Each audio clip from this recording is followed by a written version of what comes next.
Tonight we will go deep into the realm of the unknown and question everything as we search for the truth. We will explore the possibility of countless phenomena within the ultraspectrum, and together we will learn that it is all connected. This podcast is brought to you by the Experiencers Support Association, and it is a live stream broadcast.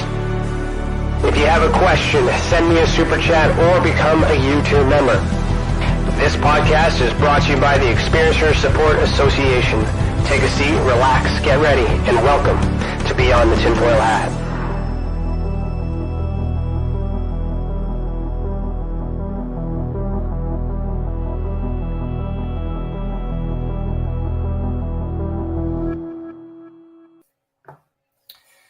Hello, everybody. Sorry, I just saw something. Hello, everybody. Welcome to Beyond the TinFoil Hat. Today is Thursday, September 1st, 2022, and I, Ryan Stacey, am your host this evening. I'm a licensed private investigator, a citizen journalist, and the director of investigations for the Experiencers Support Association. I'm also the former national chief investigator for MUFON Canada and the former international field investigator trainer for MUFON in general. Welcome to the channel, and thank you for joining us this evening. Remember to super chat, click the $sign next to your name in the comment box below. So this is it. This for the entire season. This is episode number 29. The entire season, I have asked every guest on this show at the end, what shape is the Earth? And not a single one of them could agree that, or gave the same answer. So there's a variance of different shapes, different sizes. And the reason why I ask this is because when we're looking into ufology, when we're looking into paranormal studies, and we're fighting with each other, we need to agree on some facts, even though it's odd and it's strange and it's weird. Now, so tonight is a special guest that research tells me that should be the guy that knows everything about this movement. I know, I see a movement there, at least from everything that I do too. And I want to get into it. We're going to talk about it, might challenge it a little bit. But I'm on the side of the possibility that the Earth may not be the shape that we're told, and there's reasons behind that. So we're going to go into that, and we'll see where this takes us. All right. So tonight's theme, obviously, is flat Earth theory and research. Our guest for season 4, episode 29, is Mark Sargent. Mark Sargent asks, "Are we inside a Truman Show enclosed world, thousands of miles wide?" His YouTube channel offers a series of videos that shows not only is it possible, but likely. Growing up on South Whidbey Island, Washington, Mark K Sargent started his career playing computer games professionally in Boulder, Colorado. From there, he spent the next 20 years training people in proprietary software. In 2014, he looked into what is no doubt the strangest conspiracy ever, called flat Earth theory. And through extensive research, discovered that it wasn't so laughable at all, after all. In 2015, he released a series on YouTube videos that titled Flat Earth Clues, which delves into the possibility of our human civilization actually being inside a Truman Show, like enclosed system, and how it's been hidden from the public since 1956. I want to get into that. You can find Mark's content on his YouTube channel, in books, on Amazon, and on the Netflix documentary Behind the Curve, which I've seen. All right, and you can find him on YouTube. Channel is Mark K Sargent. So Mark, put on your tinfoil hat. We're about to go down the rabbit hole of rabbit holes. How you doing? I'm doing well, and thanks for having me, by the way. Yeah. Is your hat, the shiny hat you're wearing, is that supposed to be tinfoil? Because it's pretty cool. Yeah, so there's a little plug I do halfway through for this hat, but this hat is brought to us by, I'll do it now, by the TinFoil Hat Co. from Rex Bear from the Leak Project. It's actually, I think it's supposed to imitate the Marty McFly hat. Oh, yeah, that's exactly what it is. Very nice. Yeah, so very nice. This is the out of time hat. And my second question really quick is what part of Canada are you in? I didn't. Yeah, I'm in Ontario. Cool. Cool. Yeah, I would normally be wearing a Canadian Space Agency Lives t-shirt, but apparently they only sell the NASA ones. I lived in Vic for a year. Okay, awesome. Victoria. If you live up in Canada, it's not Victoria and Vancouver, it's Vic and Van. Okay. All right, there you go. Oh, there you go. All right, so we're going to start with an icebreaker question. Which normally you're asking the questions. Who knows? Who knows where this is going to go? So the icebreaker question is brought to us by Stacey, who is running our Experiencers Anonymous group, which was last night, by the way, and the last Wednesday of every month for those who are affected by the phenomenon and want to talk to each other. And where is the icebreaker? Okay, if the Earth is flat and surrounded by an ice wall, right? In your opinion, what is beyond the wall? That's an icebreaker. Wow. Well, I mean, it's not the heaviest question ever, but I do get that one quite often, which is, okay, if we are living in an enclosed world snow globe, which we'll go into detail a little bit later, what's outside of this? For me, it's a lot more snow globes, a lot more buildings, and what's outside of there is probably an unlimited universe. So, because this world is 99.9% conflict, which is a bigger trail to go down. But yeah, that's what I think it is. I think we're not just a one-off. There's many more like us. Okay. I need to know. So my research has suggested that the extraterrestrials for aliens comes from extra land, which could be outside of the dome. Oh yeah. Garden of Eden comes into play. There's so many cross-section theories in this UFO paranormal community that would make sense in this phenomenon, which is why I'm so drawn to it. But as an investigator who has to be neutral and look at the evidence, I'm interested in getting to know that through you, because, my analytical mind says it can't be true, but then my conspiratorial mind is like, it is. And I don't know why. Yeah. So where do you want to start with that? How do you know this? How do I know that? Are we talking about just how do I know the world is flat, or what are my opinions regarding flat? You know what? Let's look at the term flat Earth. Okay. So I've also seen a lot of criticism and the fights that are used to say that this isn't true, and it's kind of childish in such a way. And I don't think it literally means the Earth is flat. Could be wrong. No, in fact, the only reason I don't like using the term flat Earth either, and there's a reason why in the documentary I was not shy about saying that because anyone in the conspiracy / truther world, they go through just about every other conspiracy first, then get to flat Earth, then revisit other things, then look at flat Earth again, maybe, because everyone hates flat Earth. The term, we are conditioned to make it offensive.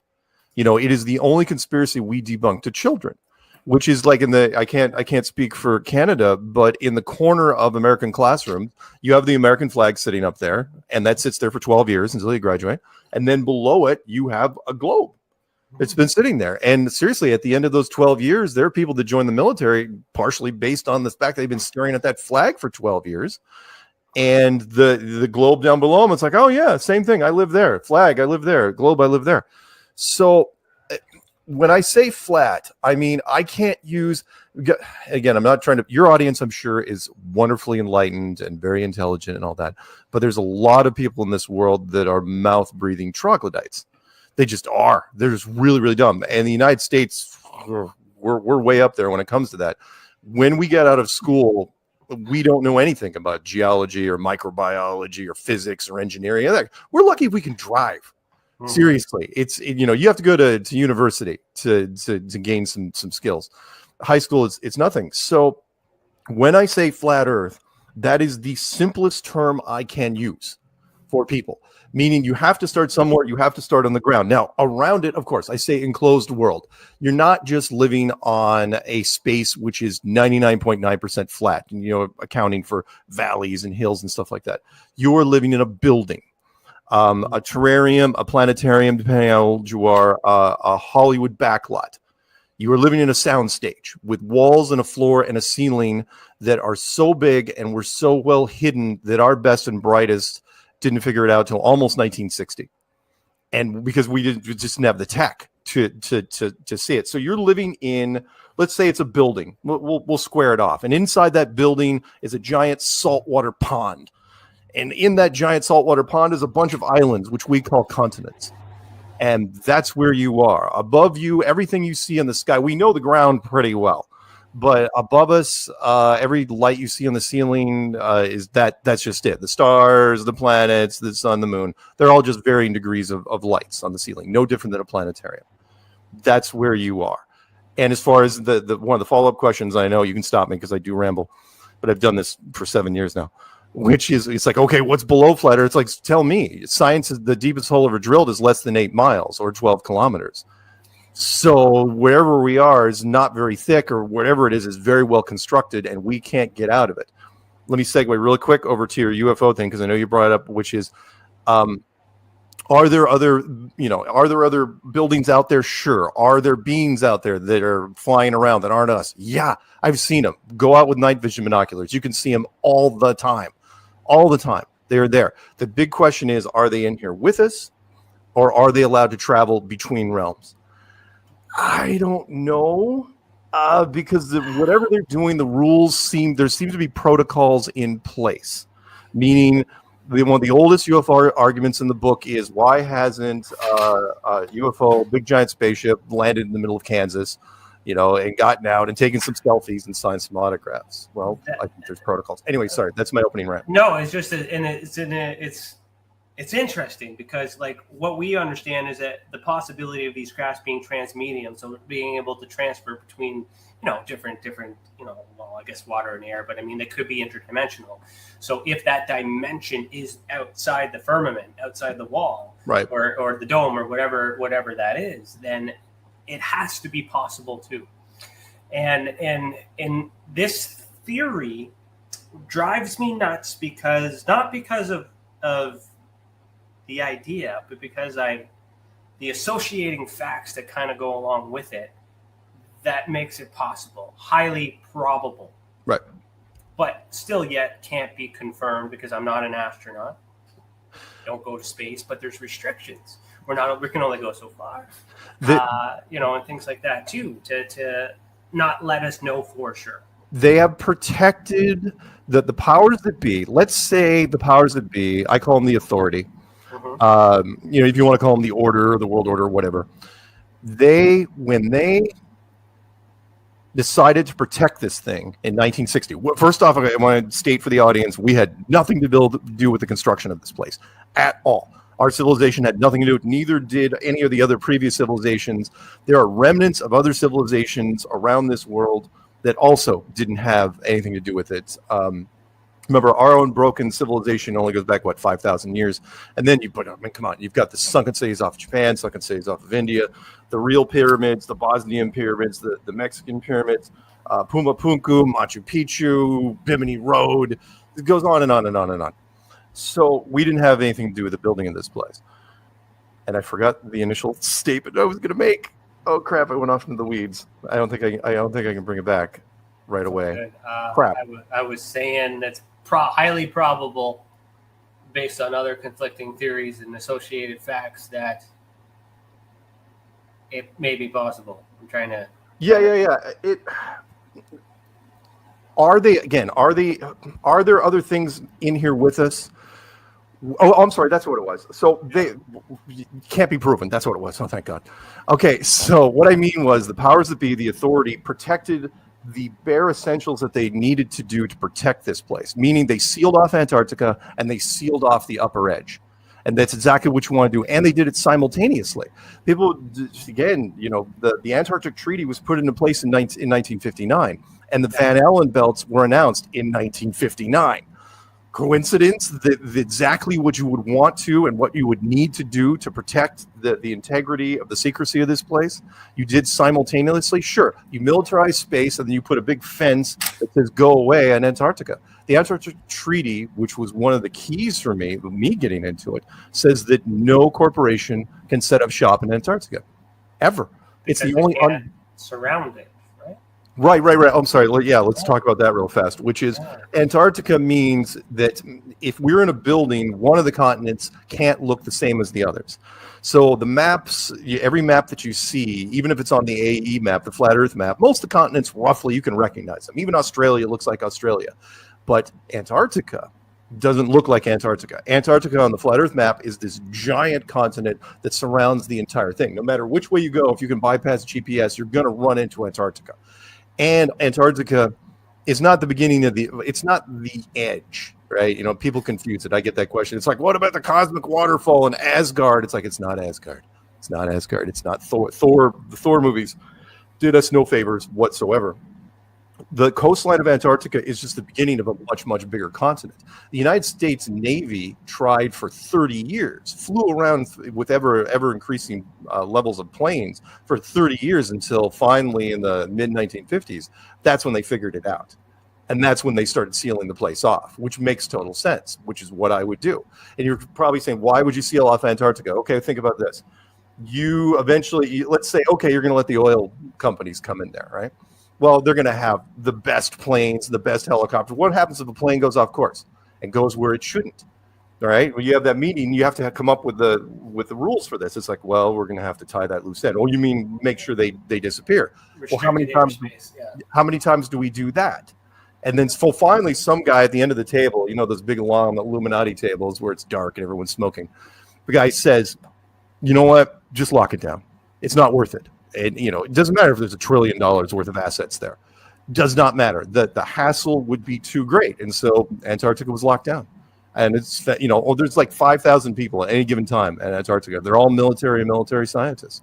It's absolutely brilliant. Now, if you look at like ancient religions, they all knew this. Yes. Prior to that. Oh, yeah. So I can understand the technology maybe wasn't advanced. I can understand the argument that maybe we just learn more and we're smarter, but we're not. I know that. Right. The human race, we're not that very smart. And they were smarter back then, but they knew it. And then it's the why. So the curiosity happens. Something happens. They go and they look. They explore. Something happens, and a decision is made. Right. Why do you think that? Why do it? Why do it? It is one out of every 10 questions. If we know, then we know. What's the difference?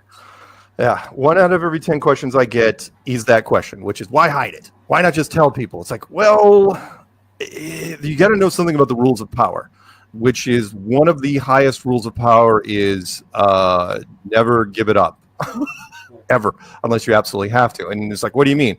Well, in this case, remember, we didn't figure it out. If our best and brightest didn't figure it out until 1960, for sure, then it's changed. Now, if you could find out in the 1500s, oh, yeah, maybe you might tell the population. Most population couldn't even read or write anyway. But let's say you're the king of France in the 1500s, right? You had wooden ships and you had horses. You're not going to be able to figure out anything in Antarctica. You are very, very limited. Now, fast forward to 1960, you have pressurized aircraft, you have big tractors, you have heavy diesel-powered ships. Oh, yeah, you could do a lot of stuff in 1960. The problem is that civilization has already been built. It's already been established. So now you're looking at it, again, I'm going to play devil's advocate here. You're part of the authority meeting, and you're like, what's the worst that could happen? Maybe we should tell people. And if you remember the Roswell movie, it was the same discussion, which is like, maybe we should tell people about Roswell, right? And they're like, Right, so it's convenient to have the control. The control's already established. So many things have happened. Yeah, what would benefit us? Probably nothing right this second. What could go wrong? Okay, well, there's 3 things that could really, really go wrong. One would be academically. Every university in every country would have to empty libraries. Right, astrophysics and astronomy gone until you figure out what that even means anymore. And then the remaining sciences on geology, biology, hydrology, archaeology, anything with an ology has to be retooled, completely retooled. And that's every university, everywhere. That's an academic nightmare. A lot of money, a lot of retraining, a lot of things. Oh yeah, this is the lie of all lies. If it was true, yeah. Same thing if religion wasn't true. It's the same thing. Any argument. If aliens exist, it's religion changes the world. Yeah, religion is the biggest why here. Economically, yes, world markets would have to be suspended for months, but honestly, that's a casino, so who cares? You know, they could shut down world markets right now, and yeah, there'd be some people lose or make money, but it's not like countries would evaporate. The biggest thing is religion, which is you have the 5 major religious houses of the world, which control 80% of the population, Judaism, Hinduism, Buddhism, Islam, and Christianity. You would be giving them leverage against science simultaneously. And you'd be asking them, you'd be saying, hey, maybe you shouldn't take revenge against science for beating you over the head for the last 5 centuries with textbooks.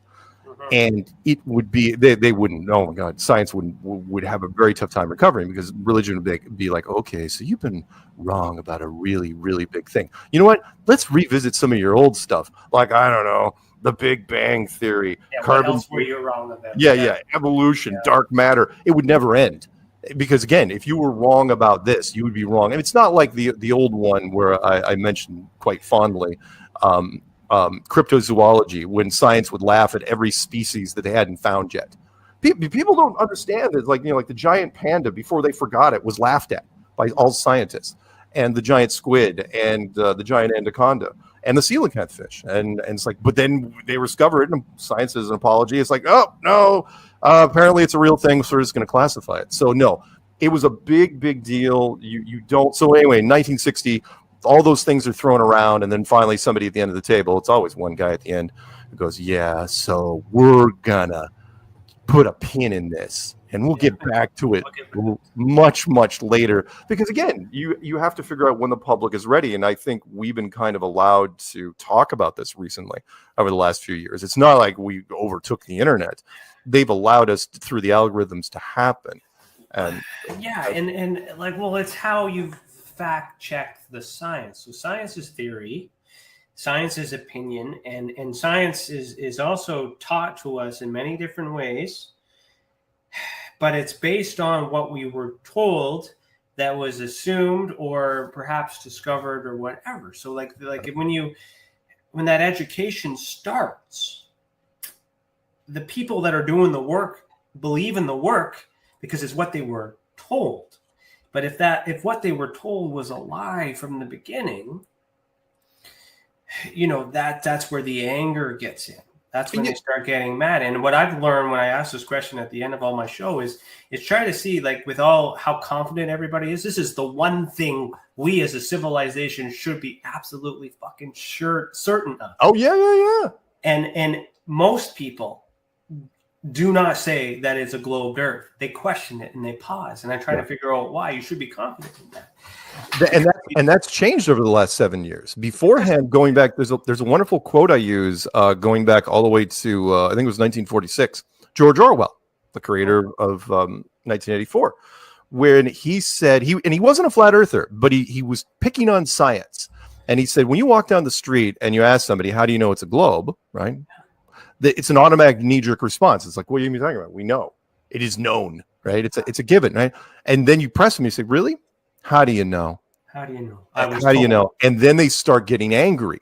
Yeah. And it's because they realize all of a sudden that they don't know, they were told. And there's a big difference. You were told, and your father and his father, going back as far as your family tree can even imagine, they were told for all these generations that it was a globe. But you never proved it for yourself. It is also the Tesla argument, which is, if everybody's just standing on the shoulders of other people and nobody checks the foundation to where the idea was from, then everybody up at that higher level, everything means nothing. Mm-hmm. And so it's an assumption. That's all it's ever been. And science, when it grew and turns into its institution, which is now scientism, they were never willing to let that go, because that is their bedrock. That is their NASA is their go guy. That is what they hang everything on. And we have to have a civilization. We need hope. Yeah. So the idea of there being another place outside of this, if we go back there and be like, okay, we're trapped, people are going to fucking panic. So instead of telling them that, we're going to lie to them because we don't want them to panic. That makes sense. Sure. Over the years, we're getting smarter. We're starting to figure it out. We're starting to rebel because things don't make sense. Why not just tell us? Because you don't want to lose control. Yeah, and it's also not just that they would panic, but you are admitting that there is a power larger than you. It's one of the oldest in the UFO world. It is one of the oldest things ever, which is you can't admit that you can't say that you rule the skies if you don't rule the skies. If these things are running circles around your fighters, your fighters don't look so great. If you all of a sudden say, oh yeah, you're living in a snow globe, and you didn't build it, then all they care about, trust me when I say this, all they care about is who built it. Yeah, go away, government. Well, who built this? They would panic for a little bit, but then they'd just be asking questions. They'd be like, you know what? The government gets knocked down in credibility almost instantaneously, and they're not willing to do that. They're just not. So the government figures it out. They explore. A curious man goes, and they go to the wall, and they realize we can't go anywhere. Right. And then they decide to cover it up. Is that the way that it is always, or did at some point did they learn and communicate and connect with something on the other side to find out why? Like, was it direct? Was this a choice by man, or was it a command given by something outside? Yeah, you could go either way with that, because there's a lot of evidence on both sides. Because let's say, for example, it depends if you believe that whoever you're talking to that isn't our civilization is telling the truth, right? Anybody could show up in any spaceship and talk to whoever. It's like, oh yeah, we built it and here are the rules. But then you might run into another group. It's like, they're lying. We know who it was. There's a great story of, again, a little side note is that there was a whole bunch of countries in Antarctica until World War II broke out. And then one country stayed, which was Nazi Germany. Really, really interesting, right? And the story goes, and I kind of like this story, which is that they were there during World War II. The Indiana Jones, the whole concept of Indiana Jones, like the Germans would do anything to win. Oh yeah, that's not a lie. They have the real society, absolutely real. That the rumors that a UFO crashed in Germany in the 30s and they reverse engineered technology. I'm totally with that.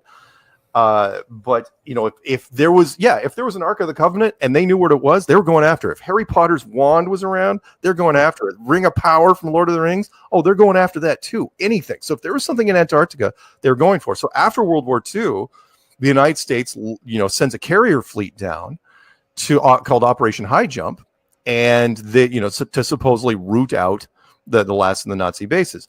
Whatever they did, because there's a lot of speculation, we're probably not going to get any of the story out of it. It was over by the time Richard Byrd went on television in 1954, because he wasn't worried about it. They were just talking resources in 1954. The story that I like was that the Germans asked one of the civilizations down there for asylum. Oh. And one of those groups, because the rules in place said they could treat it like a high school dance, which is, all right, we'll give you a science. You can't come back. Once you leave the gymnasium, right? You can't go drink in the parking lot and come back. You're not going to come back.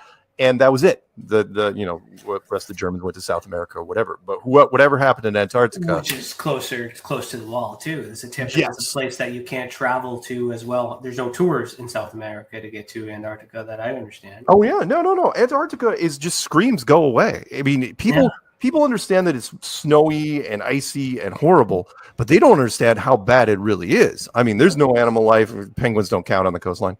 No plant life, no older civilizations. The coastline is more or less a giant wall of snow. It's a couple hundred feet high. And then most of the continent sits at 14,000 feet high, which is incredible. And altitude sickness kicks in at 7,000 feet. Yeah. So there's nothing good about Antarctica. It's and Antarctica has the highest elevation. Of any continent. It is no question. It's been mentioned in a lot of different texts, and there's no reason to go there, and it's extremely hostile. That you could spend, like, for example, it is the most expensive tourist destination you can go to.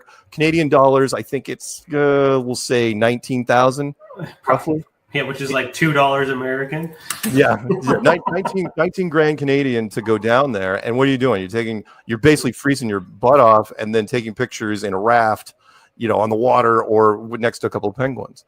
So I saw a video, I think the other night or the night before, that kind of showed the tours, and it kind of brings it to the protrusions of the wall, like the furthest ways. It doesn't go around it, so it's big enough, it's long enough, it's high enough to be like, I've seen enough of it, I know that it's there. But yet you go around and you come back in Brazil or something like that in two places. And which is what you would do if you were building this building, which is you make natural negative reinforcements on the outside to make it think like it's your idea to turn back. I talked about this in the clues, which was, imagine back in the old days, right? The water gets colder. All of a sudden you start seeing icebergs. And as you know, back in the old days, even now, we don't like icebergs. Back then they were a death sentence. And then, you get past those and then you just land of ice and snow. Right. What are you going to do there? And you have whatever supplies you have, you're going to have to take with you. Again, the American Navy flew around it for 30 years. Before they finally figured it out. And of course, I love the first thing they did. What men do when they find a wall, right, a barrier. It's like, get the cannon. We could bust through this thing. And again, the atomic weapons program, both us and the Soviets at the time, 4 years. That's all we did was fire straight up for 4 years. Yeah. Trying to figure out what this place was. Operation Fishbowl. Oh, among others, yeah, it was part of the Americans. The Russians don't use names like we do. It's just some numbers. They're not as creative as we are. But yeah, Operation Fishbowl, and the first shot were medium megaton back when megaton was extremely hard to come by, and then every other shot after that was medium kiloton, and the triple digit kiloton range. And I knew exactly what they were doing. It's like, yeah, you're painting the sky. You have to figure out what the dimensions are, and the best way to do that is just hit it.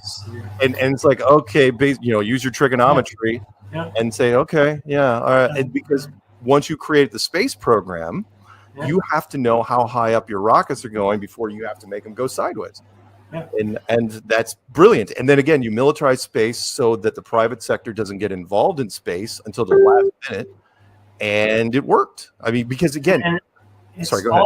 No, I'm just saying, that's the thing that baffles me about this theory. It fits with it's the conspiracy of all conspiracies, and it's so wrong in so many ways, but yet it's so right if you connect it to everything. Everything makes a lot of sense. Yeah, you don't want to believe it. It is as far as because it means everything is wrong. Your whole life is wasted. What it is fear, it's anger, it's madness. Yeah, the 5 stages of acceptance apply here, which is denial, anger, bargaining, depression, and acceptance. And I have seen people go through those stages for 7 years.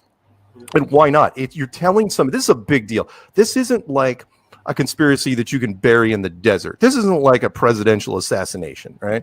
This is like telling somebody after they've turned 30 that they're adopted. That's what this does to you. You throw that at somebody, immediately they're going to be like, no, not buying it, BS, no way. And then you keep hitting them. It's like, no, here's what I've got. I'm pretty sure. And you start rattling stuff off. And it doesn't mean anything to them until the second they believe it. And the second they believe it, even for a moment, it just ripples back in time. It's that post-traumatic thing where they start reviewing everything they did, going all the way back to, the pre-kindergarten.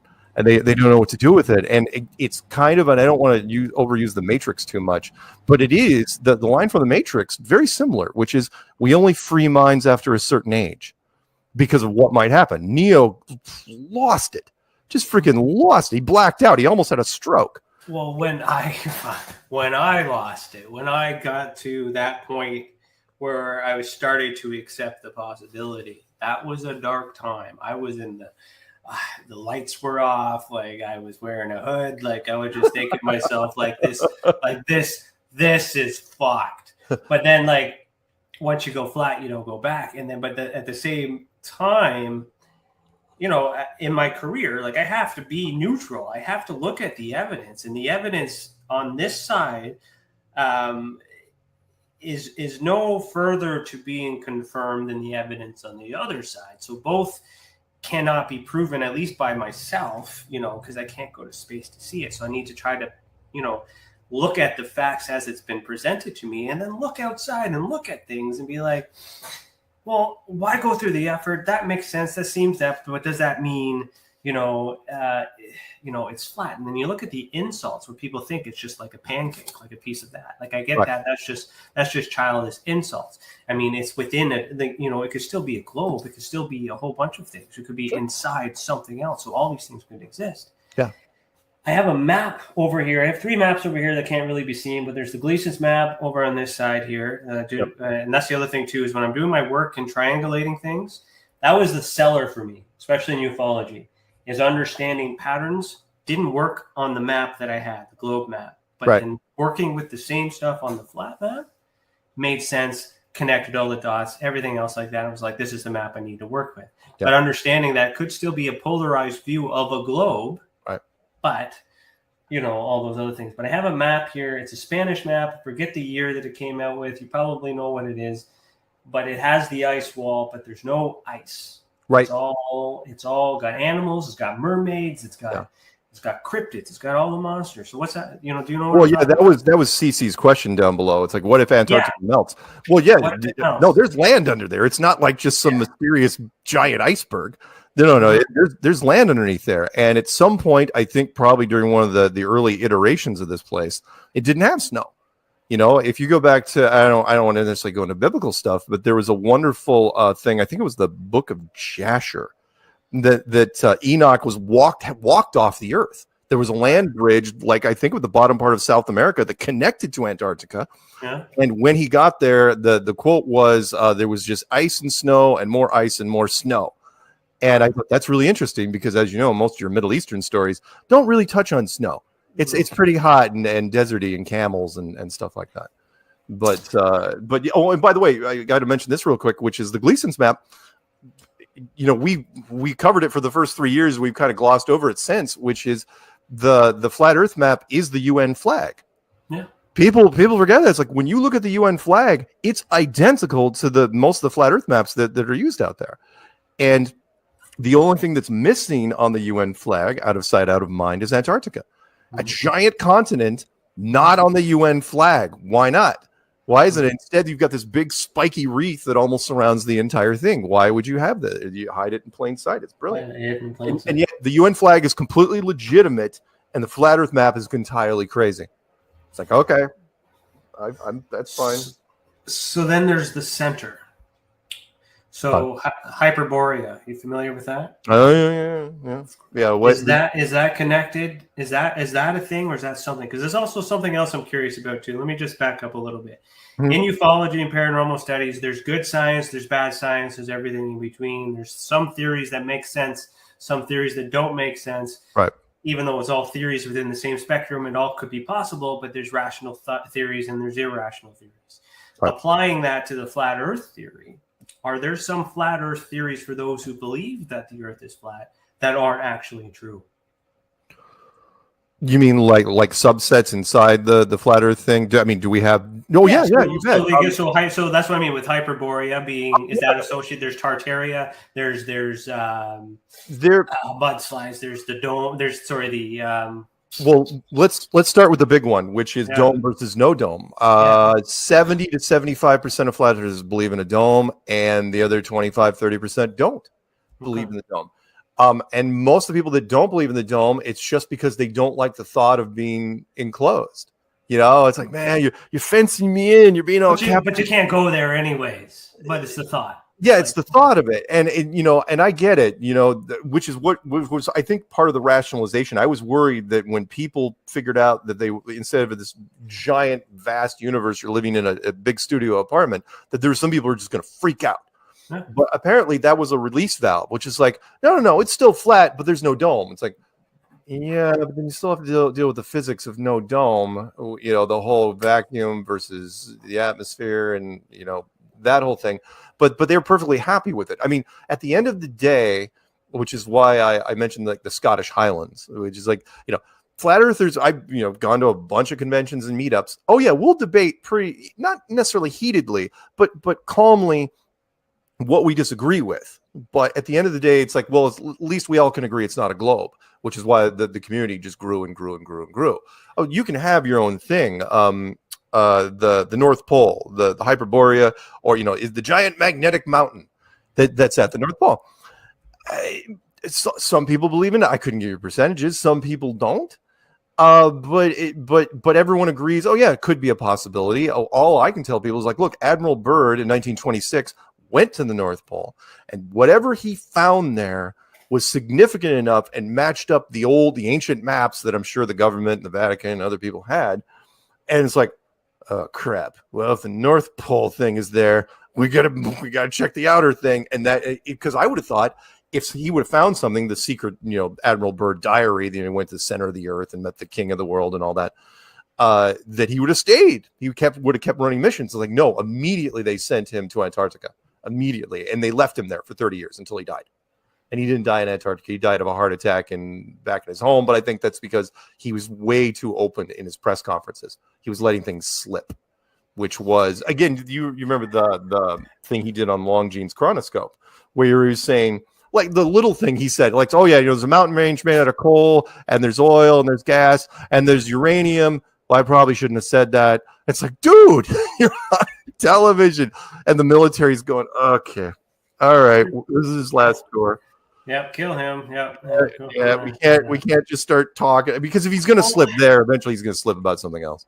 So as an investigator, okay, my job is to find like the truth. Look at the facts, look at both sides, blend it in the middle, and determine motive and intent. Okay, so motive and intent is really, really hard to prove if you don't have any evidence. It's possible. Right. Everything is possible. Everything is possible.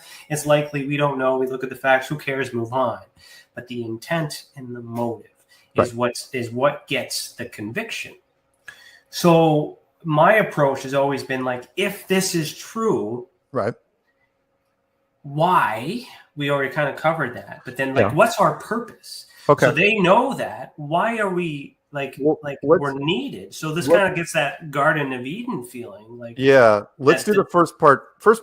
I'll throw it at you, which is because I've asked other journalists and investigators this, which is, if you found out that this world was, again, forget about what I said about the reason, would you tell people? Now, your initial knee-jerk response would be, yeah, but people have a right to know. But the longer you think about it, well, you know what? Let me back up too. So, like, my wife and I were kind of talking about this not too long ago. We were out on the water, and we could really get a good picture of, like, not seeing any buildings, not seeing a little bit of land, and looking around and going, like, it could be fucking possible, because we were right in the right spot. Right. And then we were talking about Elon Musk and talking about how he's made many attempts to, send rockets out into space. And we see some things that look questionable, and perhaps he's hitting the firmament and he can't do that, and all these other things. We don't know what's going on. Right. Then all of a sudden he makes a deal with NASA for whatever freaking reasons. And then the thought was, maybe he was trying and he was doing really good science, and he was trying to find out for himself, and then he discovered it. He located it. So then a private meeting was held. They had a conversation with him and just said, if we're going to help you, or if you stop doing whatever you're doing, now that then, you're going to stop doing that. And then I was thinking to myself, if I was in that position, I would need to know what the consequence would be if I told everybody that. Right. And if the consequence was, if you break the firmament, we will flood, we will die, I would keep that a secret. Sure. If you go over there on the other side, there's another race that we're not supposed to be involved with. They will kill every single one of us. I will keep that secret. Sure. So it depends on the consequence of releasing the said secret. So yes, I would keep it a secret depending on the consequence. There you go. Yeah. And again, reporters, it's funny watching people rush into, it's like, why, again, the question all the time is like, why not tell everybody? It's like, yeah, it sounds like a great idea on paper. Yeah. Until you start thinking about it on a mass scale, because everything would change. Again, you could tell people going all the way back to the day, you look up ancient cosmology. If you Google ancient cosmology and click on images, everybody drew the same thing. Everybody drew a snow globe. Everyone. And then you changed it for good reason back then, which was and I use this in the clues, which was it's the wildlife preserve argument, which is you put anything in a wildlife preserve, buffalo, caribou, whatever it is, 1,000 acres, give them grass and water and stuff, they're happy. They don't care about anything, right? You put 20 people in that wildlife preserve, all they're going to do is they're going to walk to the fence and they're going to say, why is this fence here? Why are we on this side? What's on the other side of the fence? Who built the fence? Did we anger the fence people? Go get some of those buffalo. We're going to sacrifice something to the fence. Yeah, what do you want in? Yeah. Yeah, and it just goes on. They would be obsessed with the fence. We love a mystery, and we do not like. I mean, confinements drive us insane. So keep us far away from it, that we don't ask the questions and we don't challenge them. Right, and you come up with this wonderful illusion, which is there is no fence. Why are you looking for a fence? There's no fence. We were wrong about the fence. 500 years ago, we were totally wrong about the fence. Now you can go around all day long like an ant on an orange. You're never going to find it. And for 99.99% of the people, they're fine with it. They're absolutely fine. To your question, though, as far as motive, okay, then we're getting into the little bit of existential stuff, which is why do it? Why build a place like this, right? And why not have any whistleblowers too? The what? Well, we need significant whistleblowers as well. Yeah. I mean, yeah. By the way, if you're going to contain this, one of the old arguments is, especially with NASA, is that you can't keep it a secret. NASA, even if you have compartmentalization, you can't keep it secret. Oh, yes, you can. Look, the Manhattan Project was kept a secret. Granted, it was the 40s, but you still kept it. And there was hundreds of thousands of people refining enriched radioactive materials. Nobody knew anything because you don't tell them, right? The wonderful movie, which I love so much, from the late 1970s, was Capricorn 1, which talked about astronauts that were canceled from a Mars mission and then told to fake it. And they all cracked and then they got hunted down. But when it came to NASA, the only people that knew, other than the high brass, were the telemetry guys. Telemetry, for those of you who don't know, are the people that track any object in 3D space once it leaves visual range. So as soon as you can't see it with binoculars, you have to ask those guys. It's like, hey, where is it? It's 60 miles that way, and it's this altitude, it's traveling at this speed, right? Well, that data has to come from somewhere, so that data has to be fake. And in Capricorn 1, that's how the whole thing started, because there was a guy who wrote his own program and said, he goes, this is weird, the transmission, he goes, it can't be coming from 70 miles away. And he was disappeared so quickly that it still spooks me to this day. I mean, he was erased from existence. You didn't even see how he died. All you knew was his apartment was rented and his HR thing was gone. It was like he never was born. So anyway, that's how, you have to keep things locked down. So most NASA people, I don't care how many people, it's like, oh, my grandfather worked at NASA. Doesn't matter. He didn't know anything. My next door neighbor, when I was living in Boulder, just before I left, was a guy named Wayne Ottinger, and he was the garage mechanic for NASA, the guy. In fact, he designed and built the early lunar module, which was a convertible of all things. I don't know, and they changed it to a hardtop and changed the whole plot line. But again, he didn't know anything about anything. Of course, why would he? He was told, okay, build this, we're going to go to the moon. He didn't have to know. Neil Tyson doesn't have to know. Elon Musk doesn't have to know. None of those guys have to know, because you want them acting as natural as possible, because what happened with the Apollo guys. But we also have the freedom to explore, because they don't want to confine us. And then when people find out and they look too far, right. That's what I'm saying. An offer is made, and then the ultimatum might be death. Which we know that. So they choose to work. They choose and they switch but that's what I'm saying. If I was told the consequences to doing that, meaning it's protecting humanity, was something that I would understood, I would accept that. And I will protect the secret too. I will carry the Ark of the Covenant, no wonder, because I don't want to destroy everyone, every level in existence. I don't want that on my conscience in the afterlife. Of course I'm working with you. But then that makes me a bad guy. Does it? Well, it's because we're missing information. There's no transparency. I believe, and I've always believed, and I know some truther community members don't agree with me because they're absolutists. It's like, let justice be done, lest the heavens fall. That whole thing, Rorschach style from The Watchmen. But I've been a big believer of the greater good. How I qualify a conspiracy is, I don't look at just what's happening. I look at, okay, why is it happening, right? Mm-hmm. And can I think of an alternative that's do the ends justify the means, no matter how horrible they are, right? It's like playing chess, right? There's certain pawns that are going down in chess. Happens all the time. No one wants to be the pawns, but that has to be made. It happens in the military all the time. Nobody wants to be the bait unit. These guys are going to be sent out there and they are basically fishing with you. That's called infantry. It's called infantry. I know that from experience. Okay, there you go. Yeah. In this case, do you let people know? How I qualify conspiracy is I look at it and I put myself in their shoes and I say, okay, is what they're doing? Are they just doing it? Yes, of course, there's evil groups, but not everybody wears black hats and twirls a handlebar mustache, right? There's some people that do it for the greater good. Mm-hmm. And in this case, especially with the flat earth, I think that's what they were doing, which was, if you tell people in 1960, there's a chance, I don't know how big it was, there's a chance that some countries revolt. There's a chance that you lose total control and then the anarchy starts going everywhere. Now, would it have happened? I don't know, but people in power don't roll the dice like that. They just don't. It's a line from Heat, the movie with Robert De Niro. It's from Organized Crime, but it's true, which is, if there's ever a doubt, there is no doubt. You handle it so that you have nothing. There is no chance. Leave nothing to chance, and that's what I think happened here. Do you want me to get into the why build a place like this? Sure. Okay. Why build a place like this? I'm going to give you the genie reference, which is why are we here?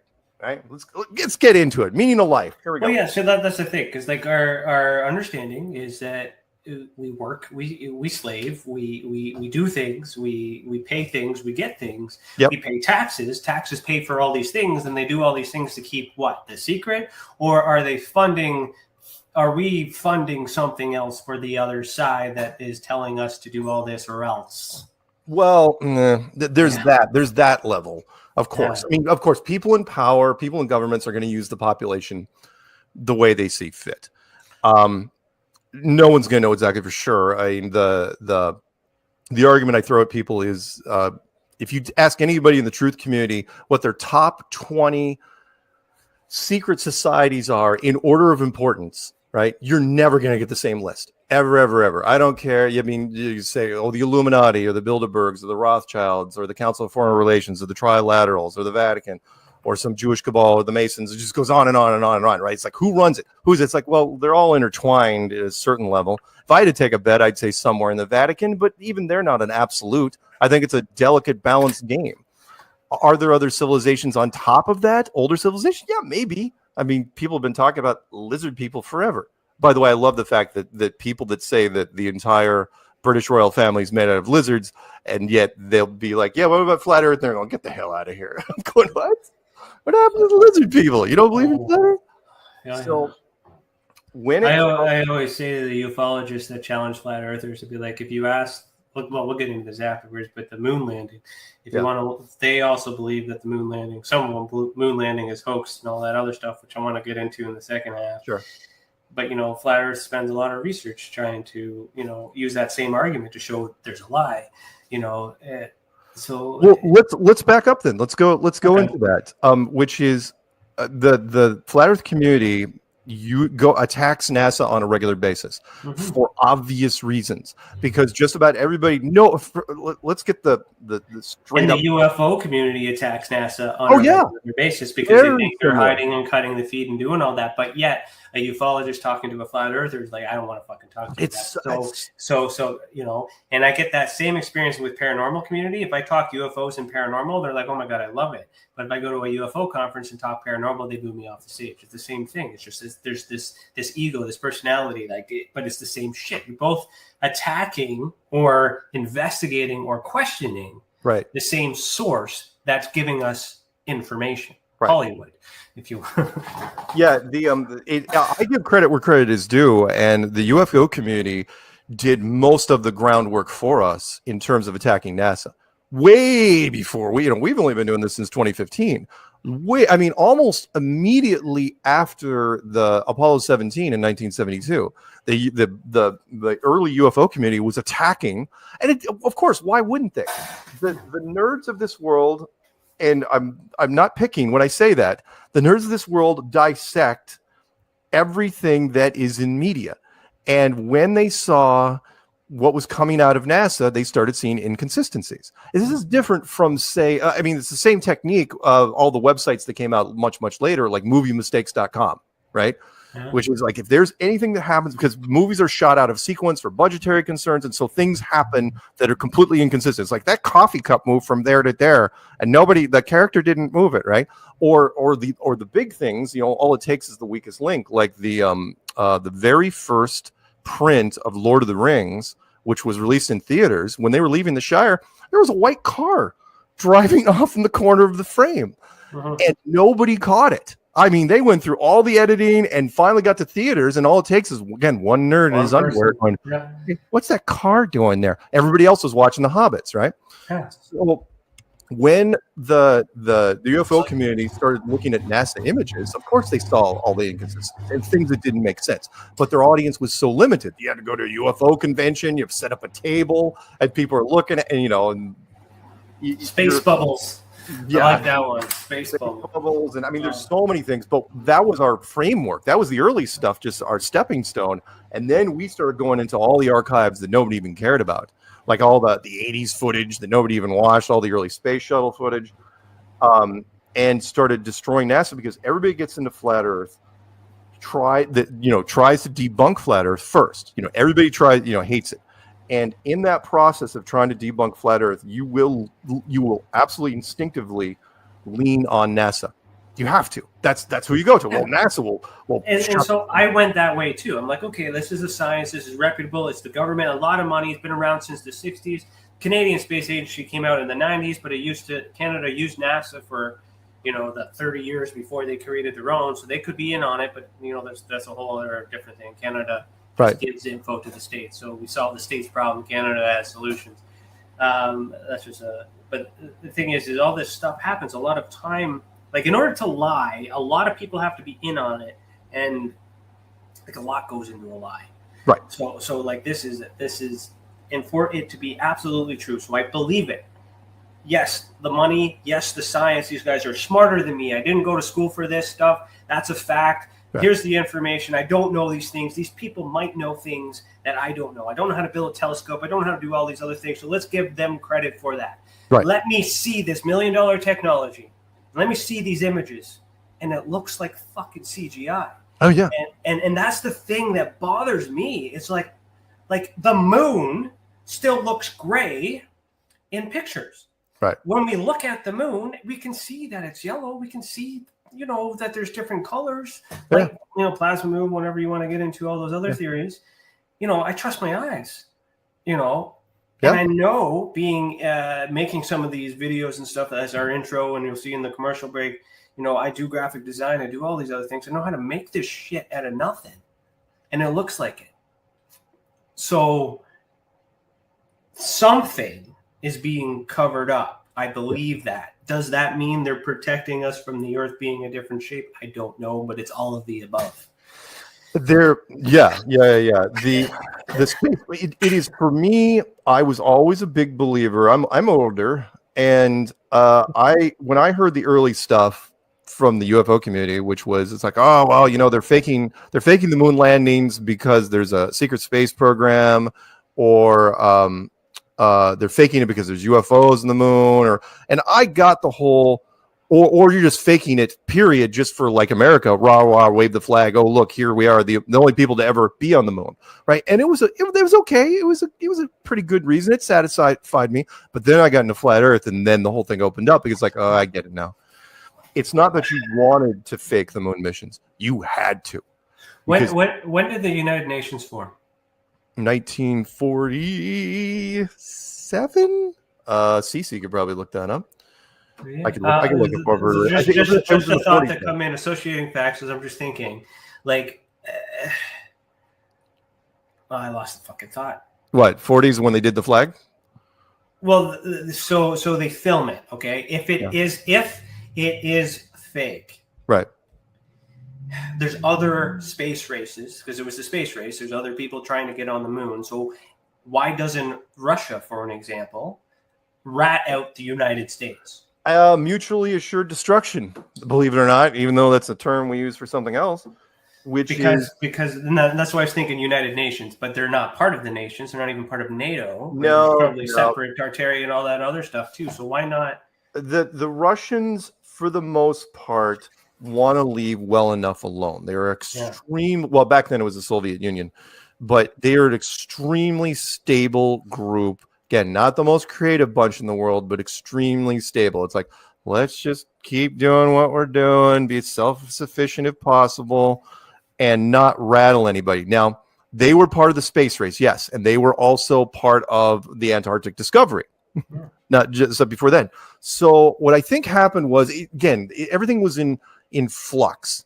So imagine, they were the first ones to, they started the whole thing with Sputnik, and supposedly putting guys up in space and everything. They were doing extremely well compared to us. And then the space race, the Time magazine covers are great. A cosmonaut, an astronaut racing towards the moon, and everybody knew about the space race thing. But then something funny happened, which was somebody realized, probably on the Hollywood side of things, that the productions could not be consistent. Meaning, the story should have been the Americans get to the moon and put a couple guys. Then the Russians put a couple more guys. We put a small base. They put a bigger base. And then Time magazine runs a story that says, has the Cold War reached the moon? Right? That's the narrative that it should have been. But somewhere along the line, they realized that the production values would have been completely different. They were way too obvious. So what I mean by that is, if you had two different studios just in America try to make the identical same movie, you're going to have inconsistencies between those two studios. Well, imagine if there's a studio in, I don't know, an Air Force base in Nevada, ours, and then something outside of Moscow. You would never, I don't care how many phone calls you make, you are never going to, remember, this is the 60s. You're never going to get those two to line up. They're never going to line up. There's going to be, people are going to figure it out, because people, especially nerds, they're going to be like, why is the Russian, moon dirt look brown? Why are the stars, why do they have somebody at some point said, okay, you guys got to back out. We're going to take it from here. Mm-hmm. And quietly, without any fanfare, and again, it's a mystery that nobody wants to solve, which is the Russians just stopped. The space race ended. The Americans got there, and then we went a whole bunch more times, and then 1972, we're like, well, this is boring. We're not going to go back and again. Goodbye, everybody. Roll credits. And that was it. And then the Russians just quit. That's never happened in the history of sports. First person crosses the finish line, and the other people just walk off the course. Yeah. No, never. They had to be in on it. And nobody, well, at the highest levels, yes. And then all the other countries, there's only, supposedly, I think there's 5 launch-capable countries. Russia, the United States, China, Europe, and Japan. I don't want to count Israel. Don't even get me started on that. But at the highest levels, yes. But the rest of them, yeah. In fact, I asked this girl in Ireland. I remember asking her, because I just drives me nuts. Every single year it gets worse. I go, so when we going back? Right now, I was asking her back in 2018, 2019. And with just these lights in her eyes, she goes, soon. We're going back soon. I'm going, yeah. So American presidents have been saying that every 4 years since Reagan. We've been telling people, oh yeah, we're committed. And now, of course, the Artemis thing. So they made it. That's what I was going to say. They made an attempt. That's what kind of preference for this. They made an attempt. Now they're trying it again on Saturday. Yeah. Again, what are they? Where are they going? What are they doing, and why? I have told people for years. I said, if they came to me, if NASA came to me with a dump truck full of money and said, we need you to fake the moon mission, I'd say, get that truck out of here. It'd be the scariest thing for a producer ever, because it has to be perfect. If it is not perfect, the nerds are going to tear it apart. They're just going to shred it. I mean, they were so scared that the Tesla Roadster in space didn't get any traction, that they dropped that. Technology has changed so much now. So they could, you look at space in the movies like that. It's CGI. We know that it's a movie, but I mean, how is the folk going to be able to tell the difference when now we have these advanced technologies to display crisper images? Because in the end, for some reason, I don't know why, there are weak links in that chain. Meaning the ISS, a great example of that, right? Spend lots of money shooting the interior scenes of the ISS, but they make dumb mistakes. I mean, with the hair and the wires and the layers that screw up and the VR technology that glitches out, because the traditions have gotten them in trouble. Any producer will tell you, avoid shooting live if all possible, because Murphy's Law, everything goes wrong when you're trying to shoot live. And yet it's like, they keep trying to go with the tradition of, oh, we need this class of school children to talk to the astronauts live. It's like, no, you don't want to do that. That's a terrible idea. You're just asking for it. But again, the general population, for the most part buys it. But no, the ISS interior is the worst. It's absolutely terrible. So Artemis, I can't wait to see what footage they released. Just in the initial pass, with the crash test dummies that they're sending around the moon. Which of course begs the other question: why are you sending crash test dummies?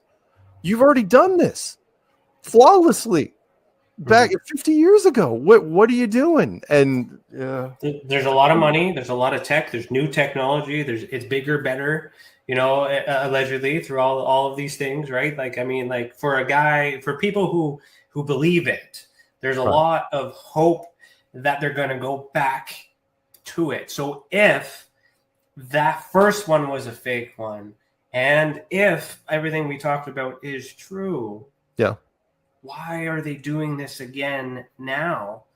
Oh, you mean Artemis? Yeah. I have no idea. Why now? I'm trying to figure it out. It's like, what are you hoping to prove? There's no way even with the tech we have, unless you do pre-recorded, I just can't see how you're going to be able to get it by the geeks. There's going to be, especially us. You got to remember our group, my circles, we're waiting for it. We're salivating. It's like, give us the footage, give us the freaking footage, so we can shred it. And of course, the way social media is set up, we can blanket the internet with all sorts of fun stuff. It's like, oh yeah, by the way, did you buy this? Did you buy that? See, what I think is there's been enough, if it's true and if it was fake, Yeah. Or perhaps it was real and also fake, meaning they went there but didn't show the footage of what actually happened. That could be possible. Depending on, we'll talk. Yeah. We'll talk about it. So maybe now that they're going back perhaps to film a better production, because we've pointed out all these flaws and misconceptions or misinterpretations, to have a better piece of evidence to reinstate the control. But why not? I don't know. Can I throw out something at you? Yeah. If you were going to squash the conspiracy crowd, I mean, going all the way back to the UFO days, what you would need to do is you have to land in the Sea of Tranquility. People love nostalgia. I mean, Top Gun Maverick was a great example of that. You go back to the Sea of Tranquility where all the crap is, all the junk. You don't have to land on it. Just land near it and go over there. Make sure it's still there. Oh, yeah, the flag, stand next to the flag. If the flag's tipped over, you put it back up. That's symbolic. Yeah. You can reminisce all day long. But they are landing as far away from the Sea of Tranquility as you could ever land. And not only us, here's something American Western media doesn't even talk about. China has been claiming that they've had a rover on the dark side of the moon for 4 years. And it's like, okay, why didn't China land in the Sea of Tranquility? My God, that would have been a coup. You land with your rover, and you go over and you accidentally knock over the American flag. It would have been brilliant. Well, any other country could show up at any time and be like, look, they didn't do it. Yeah. Your country lied. Your country failed. Yeah. And that hasn't happened. So, okay, let's talk about the sun and the moon then. Okay. Inside, and I'm skipping the commercial break. Fuck it. Sorry, guys, but all right. Hey, you don't have to. No, that's not good. Well, it depends. I don't want to hold you more. This could go on forever. We could do a 3-hour show if you wanted. Well, no, we can't do a 3 hour. But... So we're going to skip the commercial break. Okay. So the sun and the moon. So from what I'm understanding and what I am observing, these are the things that don't make sense to me. Is how the sun, is how the eclipse happens, how it's just perfectly placed in one place to another to be far enough away to be able to cover the entire thing perfectly. Right. One of those coincidences, yeah. Yeah, all those coincidences, things like that, as if it was placed. Yeah. Understanding the science and how nothing is, all these other things that just seems too specific for me. Right. It does appear to be within this atmosphere, as I've observed from a plane. It doesn't appear to be very as large as it's described, but then again, I can't go as far as that. So these are just visual observations that I've seen with my own mind, but I'm not a scientist, and I don't work for NASA, and I don't know these things, and I can't prove it. But what exactly is the moon and the sun within this flat Earth model, I guess? Okay, the sun and the moon, and I know I'm going to try to stay away from the planetarium argument a little bit because a lot of people don't even know what a planetarium is. But the sun and the moon are independently lit objects. Could be 2D, could be 3D, not really sure, but there is almost no relation to each other. So let's talk about the coincidences real quick. We'll just cover the moon, which is the moon eclipses the sun perfectly, because supposedly not only is it 400 times less, more narrow than the sun, but it's 400 times closer than the sun. It matches up perfectly. So, okay, that's not the coincidence that bugs me. Part that bugs me is, again, your average person doesn't know, because even though it's the most photographed object in the history of man, which is the moon only shows you exactly one side. You only see one side of the moon. It doesn't even change. It's locked in with us to where it only shows this one particular face of the moon. It doesn't even change a quarter of a degree in 10 years. It's always exactly the same. In astronomy, that's staggering, absolutely staggering. But let me get into the one of the things that was one of my 5 big proofs, which is the moon temperature. Some guy called into a podcast I was doing 6 years ago now, and said, "Yeah, man, the moon's cold. It's generating a cold light." I'm going, again, I've been in flat Earth for already a year, and I was going, okay. It's like, okay, what are you drinking tonight? And he goes, "No, man, you guys look into it. It's a real thing." I'm going, okay, sure, why not? And because the moon, supposedly, if you believe the relationship between the sun and the moon is this glowy thing, another thing, which is like it glows, even though the astronauts, it wasn't glowing when they were on it, but whatever. The moon is glow, this kind of a white tint because it's reflecting the sun's light. That's not true. That light is being apparently generated by the moon itself, and we know this because it is generating a cold light, a cold laser light, which is something we have been doing in universities for some years. In fact, you can go to Amazon and type in cold laser light, and you can find health and beauty products. We've been able to do this for some years. But by that I mean it is warmer in the moon shade than it is the moon light. So if it's 90, I'm not going to convert it to Celsius for you guys, which is if it's like 80 degrees in the sun, it's 70 degrees in the shade, right? We know that. Well, in the moon, it's the opposite. So if it's 50 degrees in the moonlight, it's 60 degrees in the moon shade, up to 13 degrees Fahrenheit. And you're saying, okay, what does that got to do with anything? Well, it doesn't, except it completely blows away the relationship between the sun and the moon, because it can't generate a negative light. If anything, it should be neutral. But you're talking about, and we've tested this with, not just point and click, infrared thermometers. I think I've got one of these. You can go down to the hardware store. I got one of these lying around. Yeah, hardware store and buy one of these things for like $20, right? They're used for engine blocks and concrete and crap like that. You can do it. You can test, on the ground, and it'll actually show up different for you. And we've also tested it with water and copper strips and all sorts of fun things. But here's where it gets even weirder. So you take a magnifying glass to sunlight, you can burn things, right? Well, if you take a magnifying glass to moonlight, what happens? Does it get warmer or does it get colder? It actually gets colder. Believe it or not, by an extra couple degrees. It's like that's not possible unless it's generating a cold laser light. That was kind of a long version of what I think the sun and the moon is. Do I think it's inside the dome? Yes. Do I think they're rear projected? Probably. But then again, I can't discount that they're being beamed in from something else. If you take a magnifying glass to the sun and you put it on an object, that pinpoint of light is extremely bright, and it gives off its own heat. So who's to say that the sun isn't being just a magnified image from something else?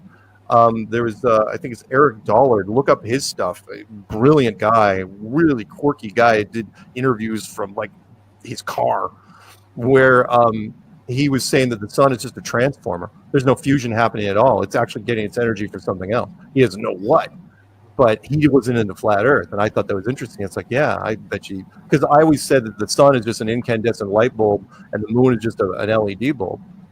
But so if the moon is emitting a colder light, then that would mean that the sun isn't reflecting off of it. If the sun was the sun isn't reflecting. They're both, and that would make sense because that would mean they're both very small, very close objects, and they're both independently powered. So then that kind of brings me into the whole like Middle Earth, black sun kind of concept. Where some suggest that sun in the bottom of the Earth is actually what's emitting light towards the moon. We kind of get into the Masonic thing there. Sure. I'm not going. But I should. There's also a theory that the moon is plasma. Yep. It's not solid. Yep. So what are your thoughts on that? Again, on the ground, we can say a lot of certainty, but when it comes to up there. I mean, I should also preface real fast because I probably didn't explain it, because a lot of people, when they look at like flat Earth maps, they're like Googling flat Earth images. The sun and the moon are pretty big on the map by comparison. It's like, no, in most of our stuff, they're less than 50 miles wide, but you can't draw an object less than 50 miles wide. You can't even see it on the map. So we have to draw like the sun 2,000 miles wide, which is huge. And because people then follow up, it's like, how can you have time zones if the sun's that big? It's like, the sun isn't that big, but we have to draw it that big because, again, I think it's part of the genius of this design. So you can see it. So speaking of times, are there time zones in a flat Earth map? Oh yeah.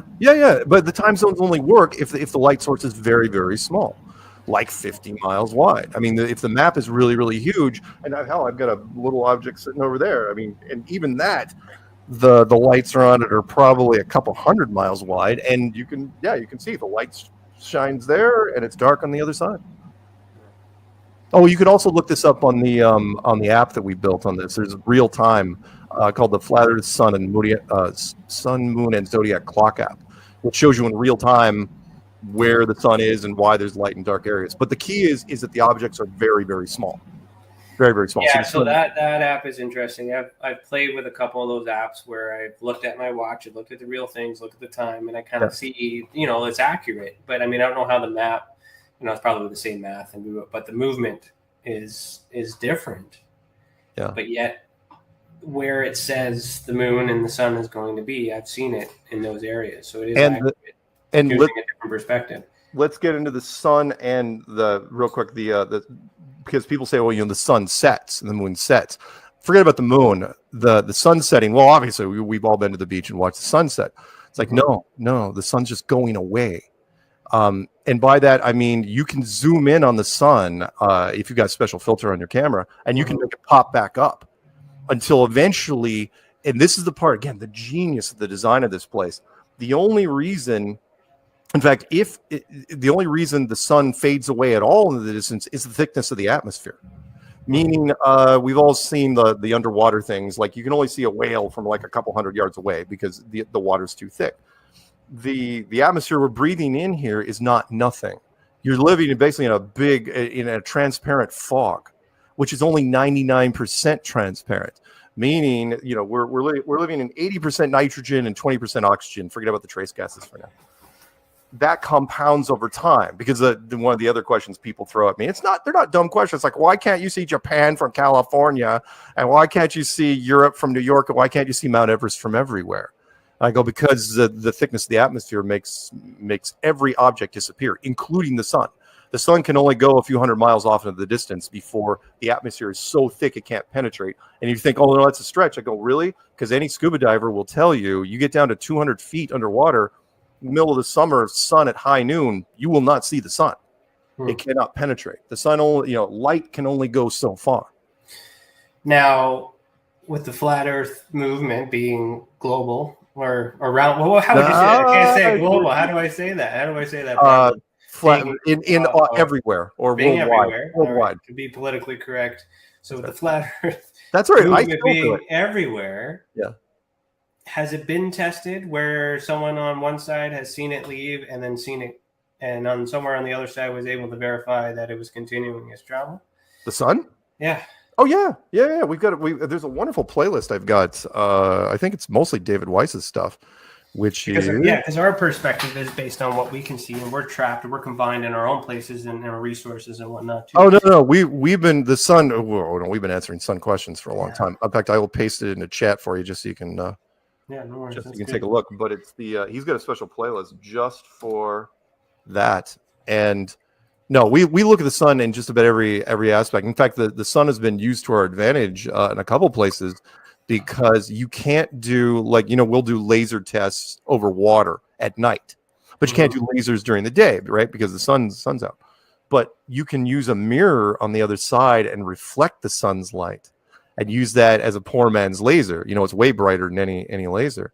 And we've used that for water tests, and it's been fantastic. But no, the sun, again, it's tricky because the atmosphere that we live in changes. It's always in a state of some sort of flux, meaning between atmospheric pressure and heat and humidity and even wind. You sometimes won't get the same results, on any given day. We've run tests sometimes in 30-degree weather, freezing. We'll just say freezing for you guys. And sometimes during the middle of summer, and we'll get slightly different results, which why, you get some inconsistencies. However, the big thing that gets people into flat Earth is the boats going over the horizon stuff, long distance photography, which is everybody since the beginning of anything. The ships go off, it's like, bye, right? And the ships go off, and it's like, well, and eventually they say, well, why'd they disappear? Well, because they went over the horizon. And then HD technology changed all that. Even 25 years ago, you could have a $3,000 camera. You still won't be able to see anything. Now you can pull out a phone, zoom in. You can zoom. It looks like it's over the curve, and then zoom in, and it's still. Now it's there again. And depending on the water, what's happening in the water, you can see some of it or all of it, and depending on weather conditions. And it's amazing. And people, again, because we don't, especially in America, we don't teach people. It's like, why is that important? Because eventually that boat or whatever it is has to be on the other side of the hill. Right, on the other side of the mountain. If you have a friend that lives on the other side of the mountain, you're never going to see his house.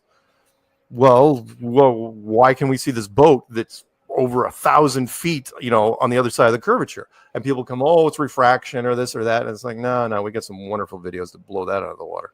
Of course, yes, there are videos that seem to show that boat going mass, thing first, but they never zoom in to the level, they're editing the hell out of it just to use, what they can. And it's like, no, for every one of those videos, we've got 20 that show the exact opposite.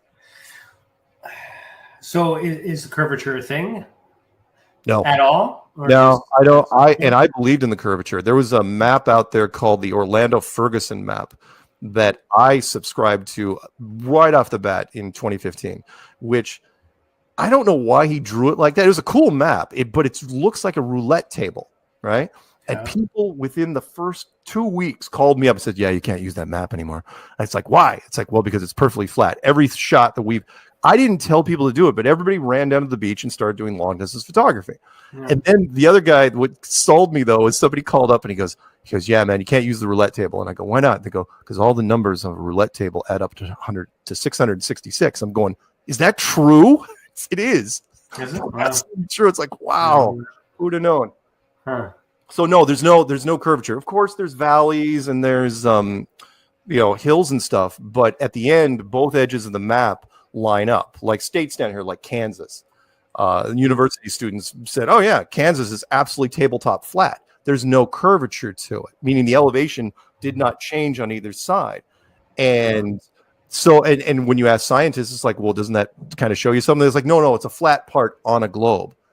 I'm going, okay, an entire state, and that's not the only one. Or how about look up like the Salar del Uyuni salt flats down in Bolivia, which is tabletop flat, 100 miles square in all directions, And when a little bit of rain falls, it gets like a half inch, turns into this giant mirror. It's fantastic. So no curvature. Okay. Got a question from one of our members. Jim Grimm Seeker says, something I've never got an answer for. How do they know how fast everything is spinning? They can't even get the speed of an unidentified. So. Yeah. Okay. So how fast everything? The spin of the Earth. There's a couple ways we can go here. The spin of the Earth. It's called the Coriolis effect, which is it's like a merry-go-round. If you believe in science, in a merry-go-round, if you stand in the center, the weather's great. But if you're on the outside, you're hanging on for dear life. Well, if that's true, and the Earth is spinning at 1,000 miles an hour, and scientists, it's 24,000 miles around, so it's really, really slow by comparison. It takes 24 hours to go all the way in one revolution. And it's like, yeah, but what about the centrifugal force? Meaning, if that was the case, there's a couple things would happen. One would be the oceans. Water, any sort of liquid responds very, very well to any sort of motion. You drive in your car and you're holding a glass of liquid. Make a hard left turn and see what happens. Everybody's with coffee and drinks. It happens all day long.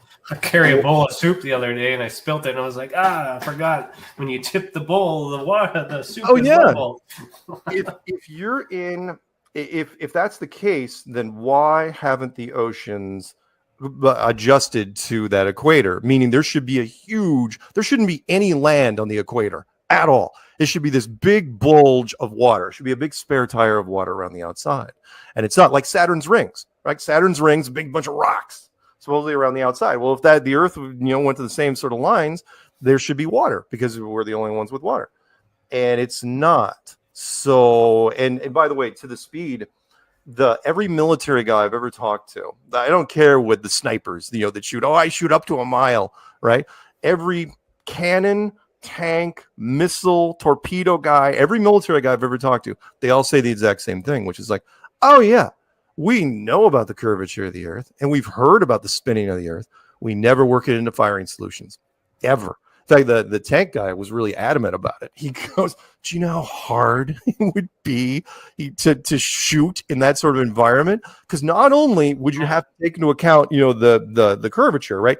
He goes, that's not even that part's hard.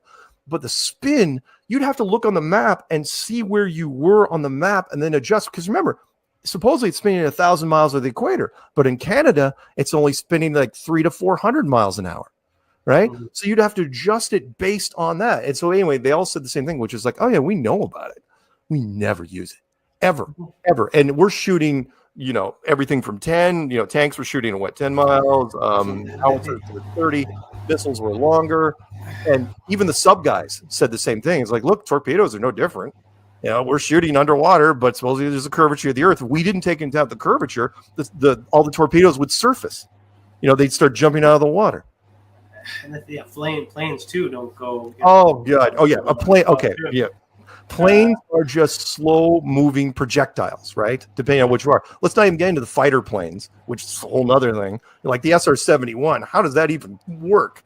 You're flying that fast, or the Aurora, whatever they're using now. By the way, on a side note, I love the fact that when they retired the SR-71, right? It went complete secrecy, right? And then the United States Air Force says, "Oh yeah, by the way, we're retiring our spy plane," and the media are going, "The what spy plane now?" Right? Yeah. And they said, they went through it. They were showing off, and they said, "Well, what are you going to replace it with?" And the general goes, "Oh, nothing." It's like, what? Of course you did. But planes, if you've ever flown in a plane, a commercial airliner, if you're not dealing with turbulence, when they get up to cruising altitude, it is absolutely dead level, right? You sit up there, and if you've been on a plane on a really nice flight, they go level, you feel nothing. The plane does not move for several hours on end. Well, that's not how it should work if it's a curvature. A curvature, you're either nosing down slightly every once in a while or nosing up, depending on what you believe in. Somewhere along those lines, you're going to have to adjust the curvature, depending on what pitch you have with the aircraft. Never, ever happens. Never, ever happens. And again, people don't get it. If the curvature is, let's give it to the audience, if the curvature is for the first 500 miles, right, it's 8 inches per mile, which is 8 inches per mile squared. It's not like stairs. right? It gets more and more drastic. So at 10 miles, it's 800 inches, which is 10 times 10. This is 100 times 8 inches. But at 50 miles, you're pushing 1,700 feet. And then it gets just even worse and worse because eventually, if it's a globe, it's got to go vertical. So eventually it goes off into infinity. But the first 500 miles, that's what. See, another interesting call it associated fact. So like something, when you look at one map, look at the way you're told, and you look at another map, and then it makes sense is those flight paths. So if you look at like layoffs or whatever you call it, those connecting flights, right, on a globe map, it seems out of the way. Like you would travel here, there, and then down. Why couldn't you just go in a straight line? Yeah. The explanation we get is just, whatever. That's with connecting flights. You have to pick things up, and blah seems irrelevant. But when you follow the same path on the flat Earth map, it's a straight line. Somebody tipped me off to that 7 years ago. A British guy. He said, "Look at the long haul flights." And David Weiss recently, I got to give that guy credit. He, it's the little things you miss. He's going. And what we mean by that is when you're flying from somewhere in the Southern Hemisphere to somewhere in the Southern Hemisphere, Africa to South America to Australia to New Zealand, they are not going straight across the Southern Atlantic, the Southern Pacific, or the Indian Oceans. They're going north. In fact, they go over, they cross into the, over the equator into the Northern Hemisphere and then come back down these wild routes to where if you try to get a direct flight, not only will you run into mostly double connections and triple connections, and it takes you better part of a day or more to do it, but they in some cases you cannot find. I talked to a travel agent down in South America, and they said, you know how different it is down here, right? Again, she believed in the globe, but she gets starting to pick up on it. She goes, from some capital cities to some capital cities in the Southern Hemisphere, there are no direct flights. Doesn't matter how much money you pay. There are no direct flights. And David Weiss pointed out, he goes, oh, yeah, by the way, in the Northern Hemisphere, that never happens. You'd expect the opposite to happen, right? The Northern Hemisphere, you go dip below the equator and come back up. Never, ever happens. Mm-hmm. And not only that, so, and by the way, on a flat Earth map, what Ryan's trying to say here is that the paths on a flat Earth map they aren't this horrible, up and down. They're shallow dog legs or they're straight shots, and they make much more sense. I mean, the emergency landings are a great example. Like if you look on a globe, when there was a lady coming from, I think, Taiwan to Los Angeles, and she had a baby, right? And all of a sudden she went into labor. It's like, oh, we got to divert. So Hawaii was right in front of them on a globe, but they didn't go to Hawaii. They went north to Alaska. And you think, why the hell would they go to Alaska on a flat map? That's exactly what the closest airport was. That was the closest, yeah. Was Alaska. And it is staggering how many, again, people, and I still to this day get people to say, well, I can still get I can still get a flight from Santiago, Chile to Auckland, New Zealand, right? It's like, show me what the route is. And I go, you'll never find the route because the GPS drops off. Doesn't matter if you see that icon or not.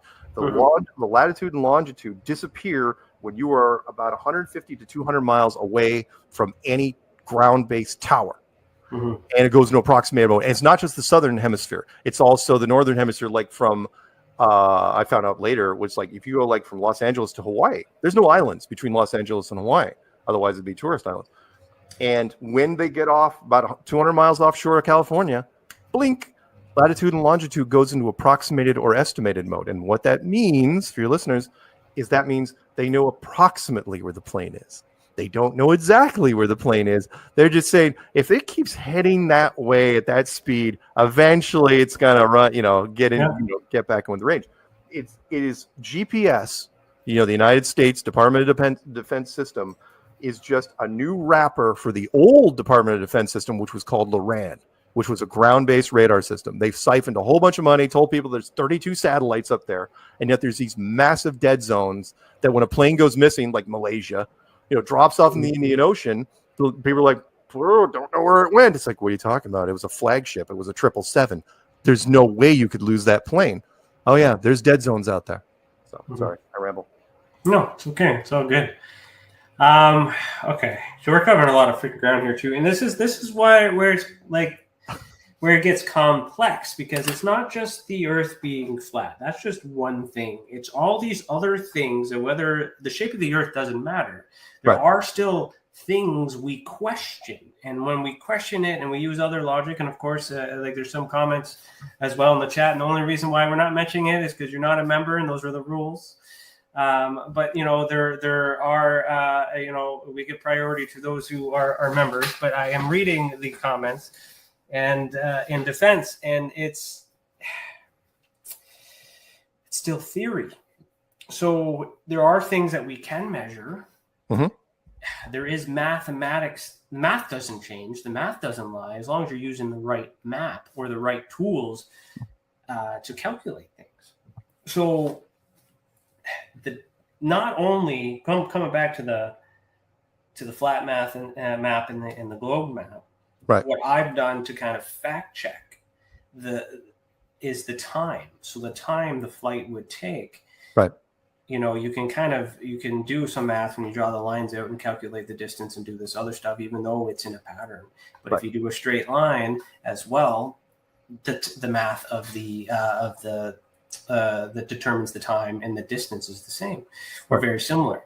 So the path has changed, but then the math lines up, which is tricky because when you're like trying to look at it on a GPS on your phone when you're not supposed to use that in an aircraft. Right. Don't know if that's technically to not shut the plane down and have it crash, which is a legitimate reason, by the way, or perhaps it's so we don't actually see where we're going, and things like that too. So there's a lot of, but even if we prove that thing to be true, does that mean the Earth is flat?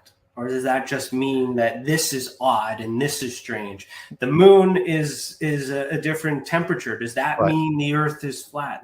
How many of these sidebar conspiracy theories that we've gotten into actually associate to the fact that the Earth may be you're absolutely right. You get what I'm saying? Yeah, especially with the moon temperature thing, which I should have probably put a disclaimer in there, which is, does the moon temperature thing prove a flat Earth? No, it absolutely does not.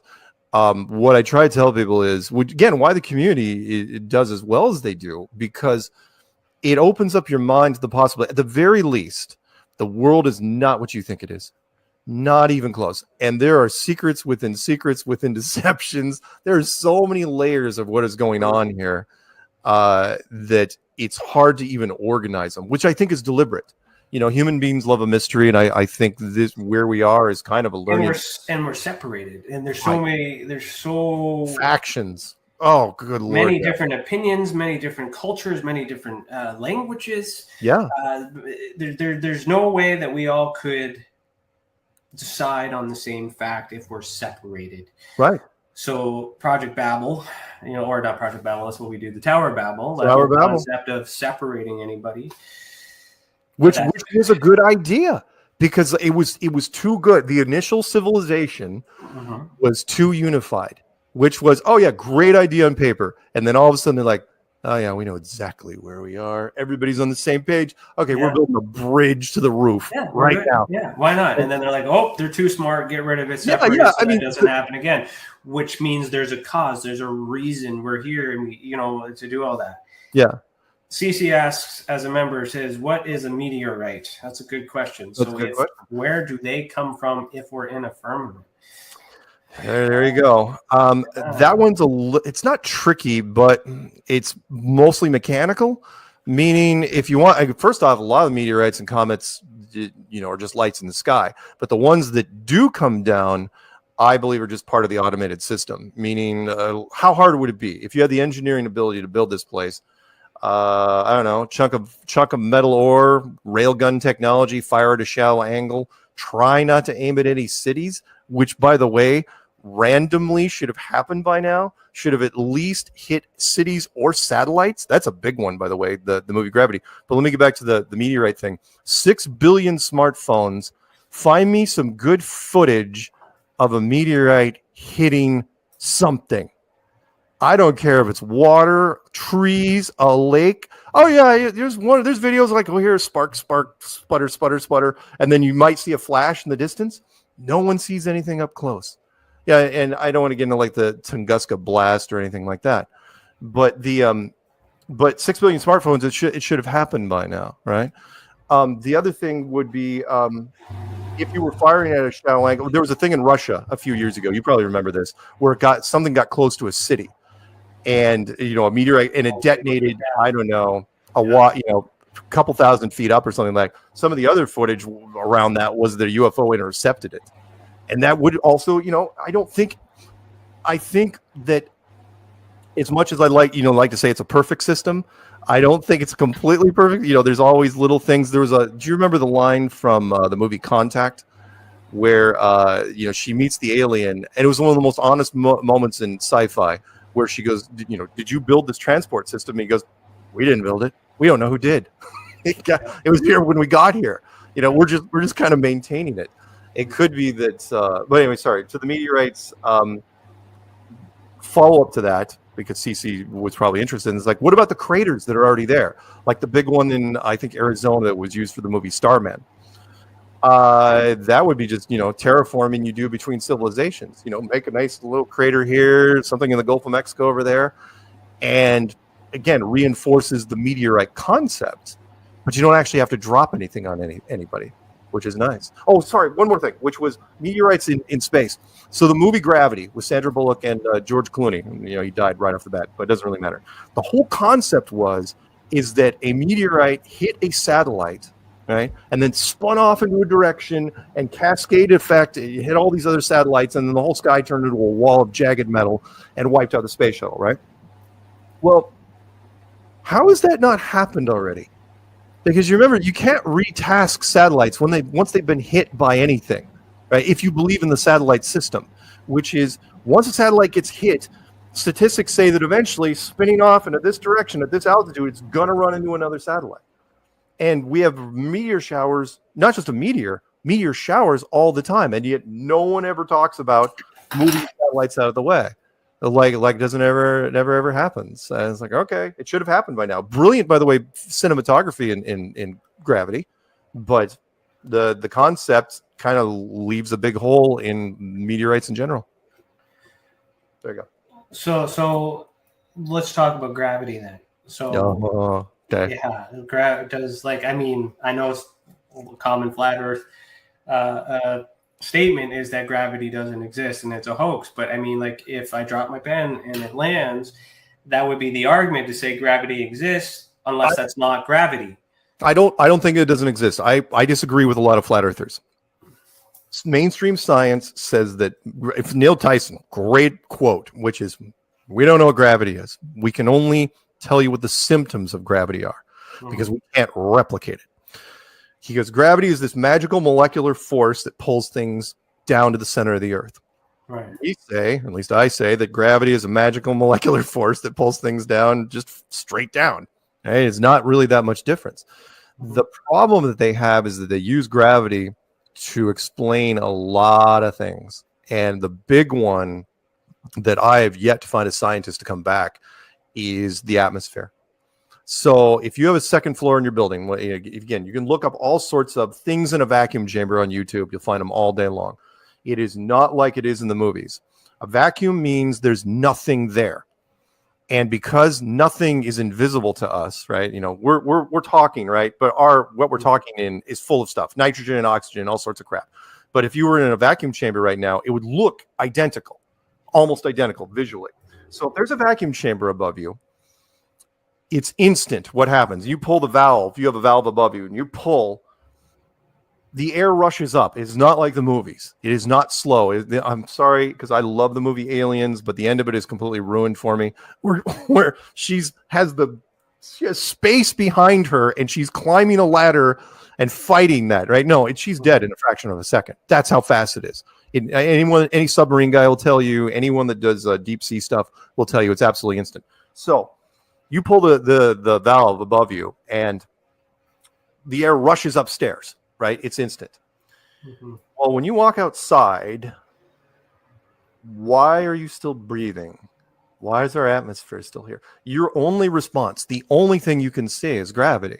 And then I come back, you mean the same gravity that right over there in your living room couldn't keep the air in your living room from going upstairs? That gravity? And then my follow-up is, tell me what happens at the edge of space. Tell me what happens where our atmosphere ends and space begins, because the law of thermodynamics, it's a law, not a guideline, not a rule. It's a law, which says that pressure cannot exist next to non-pressure without a barrier. That's how it works. And people say, well, that's not, that gravity is the barrier. I go, no, a physical barrier, which is our point. Is like, doesn't atmospheric pressure mean more if it's an actual pressurized system, or greenhouse gases? Doesn't greenhouse gases make more sense if it's an actual greenhouse with a physical barrier?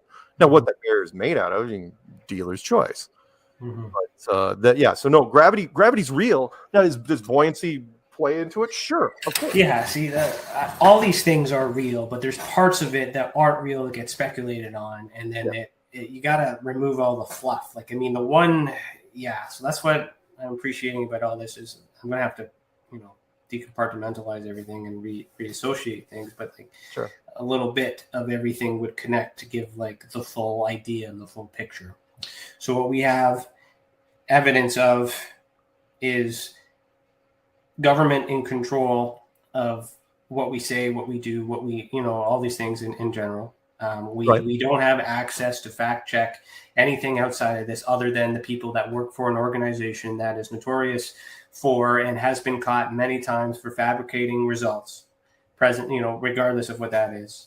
We don't have access to an area that could allegedly prove whether or not there is another space or an outer space, because outer space could simply be just outside of the dome, the outer space, depending on interpretation. The common folk, the general public, have no choice but to believe what they're told by scientists that are projected on mainstream media, which is also controlled and regulated and changed and certain things like that. Right. This channel as well. Who knows? This episode might just have a little, what had happened last time, a Wikipedia banner that says flat Earth is an archaic theory. And that's it. I'm fine with that. If you put flat Earth in the title, I almost guarantee you'll get that wiki thing underneath. Yeah, that's fine. I'm happy with that. That didn't shut it down. I'm okay with that because that makes sense. It's still, it allowed us to have this open concept conversation. So there are all these things that allow it to be possible. And at the same time, all these things allow the other side to be possible. So the problem, in my perspective, is the belief system. So again, some people believe something is true and some people believe some other things are true, and there's that belief, even if the fact is in there. Right. So when you have the facts and you have all the information, you need to decide to go back and forth and move forward and do all these other things. Right. How do we just let this flat Earth thing go, or is there because there's a movement behind it too, right? So why usually? Okay, so let me backpedal a little bit here, because if I compare this to the ufology movement, they push the government. Why? So they can get answers, so they can confirm that there is other life, so we know we're not the only people out there, and perhaps confirm that an experience that they're happening is validated, because they don't have enough information to determine why certain species or certain things are happening in the middle of the night. They want confirmation. They want validation. They want to feel that what they are experiencing is real, and they want to know why. There's no convincing them. Sure. So how does the flat Earth movement push towards getting those answers, or what's the end game to get that confession? What's that like for you guys? Oh boy, that's a tough one. For me, I believe that flat Earth doesn't necessarily even have an end game. It is the framework. It is the picture frame for a canvas we haven't seen yet. Meaning flat Earth appears to be a way to, because remember, we've been allowed and even encouraged in some media things, which means that we're doing the legwork for them. I think flat Earth is being used as a way of opening minds up for the very few things that could be bigger than flat Earth. One would be, of course, yes, the introduction to an older civilization. Right. Like, for example, the thing we talked about earlier, which is you can't, not even 10 years ago, you might have a tough time landing a giant golden spaceship in the middle of London, right? But now, after the flat Earth is the concept again, flat Earth opens the umbrella up for everything. What I love about flat Earth is once people get into it, they revisit. Nothing's off the table for flat Earthers. Meaning, flat Earth is a giant umbrella, and everything else inside it is fair game. Mm-hmm. So I do think that there's something bigger coming down the road, and that we don't have to push for it. We just use social media as the weapon, and But it's okay to project it, but it can't be proven. No, but it doesn't matter, because the concept is easier to understand. And I've said this to many scientists, and they get so infuriated. I go, the reason why we keep growing by attrition is because we've created a model of the solar system, even the universe, that is far easier to understand than theirs. Just the solar system alone, you need to, you need. Well, if we were to, does that make it right? No, but people will always go for the easier option. And I mean, at risk of sounding completely stupid here, but I, as an investigator, like, I'm a jack of all trades, master of none. Like, I have to know a little bit of everything to understand how to bring it all together to figure this all out. I am not an expert in any of these fields, other than trying to isolate what the fact is, what the evidence is, and what you're determining to prove. That's how I put the puzzle together. But it still doesn't prove anything other than these types of facts for this particular complaint, and therefore it could be anything. Sure. So smart enough to figure out a lot of things, smart enough to figure out a whole bunch of different things. But to understand, the science that makes all these things super complicated is really hard for me to comprehend. But the science that is used to explain the flat Earth stuff and all these other things, as archaic as it may sound, it's an easier read. It feels better. It makes sense. I enjoy that because I get it. Yeah. Do I get it because I'm stupid? No. Or do I get it because it makes fucking sense? No, just because you're not great at geometry or trig or calculus or quantum mechanics or string theory or any of the other stuff, the masses are, not that long ago, we didn't have those things, right? And everyone understood the world in a certain way. Mm-hmm. And it felt, like you're saying, it felt right. It felt instinctive. And especially in social media, if it doesn't resonate, it doesn't go anywhere nowadays. And flat Earth just keeps growing and growing and growing. Even through the pandemic, we were getting, doing conferences and meetups and stuff like that. But before that, we were just, we couldn't get enough people. The chess club is way, way smaller than the band in any school, right? And you can apply that to anything. It's not that they're dumber. It's just that science has their own clique. It's their own thing. The most arrogant thing I've ever heard was when Neil Tyson said, "Science is right whether or not you believe in it." And it's like, okay. And the media says this person is super smart because they went to this expensive school and did all these other things, right, and they're telling you this. Yeah. And then when you hear it, it doesn't make sense. It doesn't matter what their credentials are, in my perspective. I'm not trying to shit on the academic community. There's a use for it. Oh, sure. But you can still look at the person, and you can still tell that they're reading from a script. And there's this idea of us living in a Truman-like show. Right. Yeah. Oh, yeah. Does make sense. Or look, science goes too far, like a lot of things go too far, especially in America. We take things too far. You want to, the tech we're talking to on right now, that was built by heavy math and science guys. No question. You want to tell me how Skype works? Great. You want to tell me what the core of the Earth looks like? No, you can't, because you're absolutely guessing. But when you put your stamp on it and said, you leave out the part where you're guessing. You should just say, we have no idea what's down there. And I'm okay with that. The Earth could be flat. The Earth could be round. We could be in a bubble. We don't really know. But, let's be nice to each other and shake hands and let's live, right, because we don't know what happens when we die. Like, we can just move on. Yeah. We're always fighting because we believe we're being lied to. That's the human characteristic, is we want the truth because we know they're lying to us. We just don't know what they're lying about. Right. And they're lying about everything. And that's what makes it hard. But at least you and your listeners and other people out there, and it's a growing group, at least you recognize that it's happening. It still frustrates me to watch the zombies walking around. It's like, well, he's wearing a lab coat and he's smarter than me. Oh hell, that's branding. I got to throw the Elon Musk thing out there because some people have elevated him to Elon Christ, which is it's like, look, the guy didn't do anything that he said he was going to do. Yeah, he's a smart guy, right? But he's not Tony Stark. I don't know how that happened, how the government did what they did to make him that. Yes, I know that when you're a billionaire, if you make any statement that's even remotely controversial, you're going to get media attention.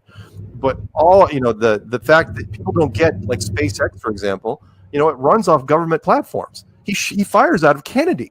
It's like, what? Isn't that a conflict of interest? I mean, he's direct competition to NASA, and yet supposedly the Artemis project is half SpaceX. How's that even remotely happening? But or one more thing, which is the media scientists, like you were talking about. There's only 3 media scientists: Neil Tyson from America, Brian Cox from Britain, and Michio Kaku from Japan. That's it. Those are the only guys they put on television to talk about science stuff. Unless you want to throw in Bill Nye, which is a whole other story for another guy. He's not even scientist. He has a bachelor's degree in mechanical. He's an actor. He's not even shy about saying it. And yet they throw it. It's like, why is he on the Mars rover panel? Why is he talking about quantum mechanics? And I've talked to producers and I go, what? And said, why do you have Bill Nye on television as much as you do? And they said, flat out, because he looks the part. He's thin, he's angular, he's got those geek features, wears lab coat well. It's like, why not? And people grew up with him. Because marketable. It's like, because he was on Disney, because he had a show on Disney. It's like, yeah. It's like Morgan Freeman had a show on Sesame Street, the electric company spinoff. It's like, does that mean that he should be? So the other thing too is they also could still be right, but the thing is, it's based on what they're told and based on what they believe and based on what they know, because they can't challenge it either. Like, I don't imagine the people in NASA are all in on it. I think no, the not at all. And they're doing the work the best they can, and they feel proud. All that stuff is genuine because they feel like they've accomplished something. Right. But then there's this other level that's just kind of like, yeah, let's just everyone thinks it happened. Everyone's happy, keeping everybody freaking happy. We made it. We let them get that far. Perfect. Let's move on. Right. And like, I share that view with certain layers of the government, because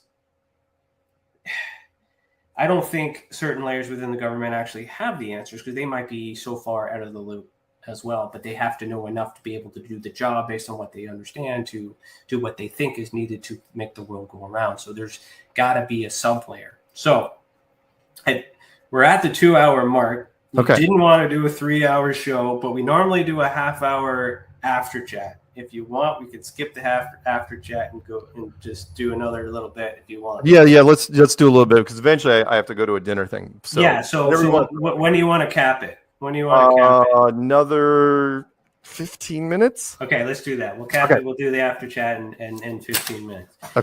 Okay. So two other. So what I'm kind of leading into is, you mentioned Illuminati. You mentioned like the controllers and all these other right. So let's talk secret societies. Okay. Right, because like if there's a secret to be held, there has to be a secret organization to keep said secrets away from everybody. Right. So is that a thing? Is it possible? Is it related to flat Earth? What's your you don't have to keep flat Earth a secret, because the initial concept was locked down in the early 1960s. Meaning, when you started out, most of the work was done for them. The brilliance of flat Earth, it's not like other things. NASA takes a lot of time and money to do. And it started out fairly small, but now it's spiraled in this massive black budget program, which has done all sorts of things. But with flat Earth, most of the work's done